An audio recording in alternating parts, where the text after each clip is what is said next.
और अब बात करते हैं देश की इकोनॉमी से जुड़ी बड़ी खबर की। भारत देश की बड़ी उपलब्धि है, जहां भारत विश्व की चौथी सबसे बड़ी अर्थव्यवस्था बन गया है। देश की जीडीपी 4.18 ट्रिलियन डॉलर हुई है।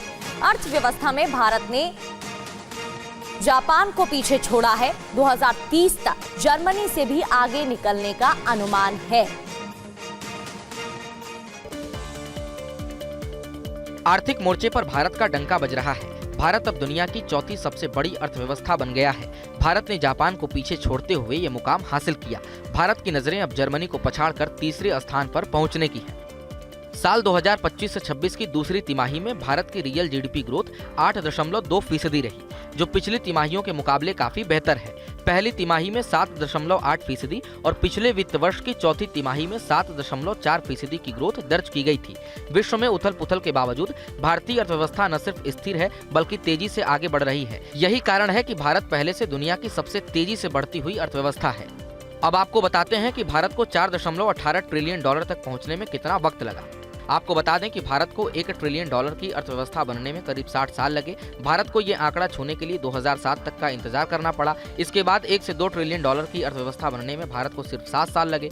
2 से 3 ट्रिलियन तक पहुंचने में भी 7 साल लगे। खास बात ये रही कि 3 से 4 ट्रिलियन डॉलर तक पहुंचने में भारत को सिर्फ 4 साल लगे।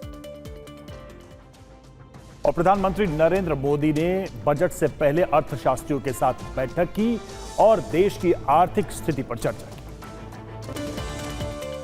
पीएम मोदी ने दिग्गज अर्थशास्त्रियों के साथ बैठक की और कहा कि अगला आम बजट 2047 के विजन से जुड़ा हो। पीएम ने इस बात पर जोर दिया कि विकसित भारत का संकल्प अब केवल सरकारी नीति तक सीमित नहीं रह गया है, यह 140 करोड़ भारतीयों की एक जन आकांक्षा बन चुका है।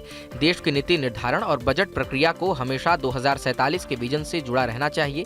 इस बैठक को 1 फरवरी 2026 को पेश होने वाले बजट की दिशा तय करने वाला माना जा रहा है। बैठक में वित्त मंत्री निर्मला सीतारमण, नीति आयोग के उपाध्यक्ष और सीईओ भी शामिल रहे।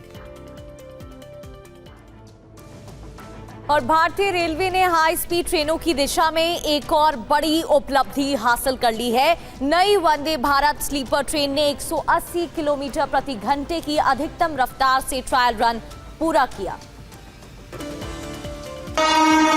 वंदे भारत की नई स्लीपर ट्रेन का आज कमिश्नर ऑफ रेलवे सेफ्टी ने सफल परीक्षण किया। इस ट्रेन ने कोटा नागदा सेक्शन के बीच 180 किलोमीटर प्रति घंटे की अधिकतम रफ्तार से दूरी तय की। ट्रायल के दौरान वाटर टेस्ट के जरिए इस नई पीढ़ी की ट्रेन की आधुनिक तकनीक और सुरक्षा फीचर्स भी दिखाए गए। वीडियो में ट्रेन के केबिन के अंदर स्पीडोमीटर के ठीक सामने 4 गिलास पानी से भरे रखे हुए नजर आते हैं। इसका वीडियो सोशल मीडिया पर तेजी से वायरल हो रहा है। रेल मंत्री ने इसे न्यू जनरेशन ट्रेन बताते हुए भारतीय रेलवे के लिए बड़ा कदम बताया है।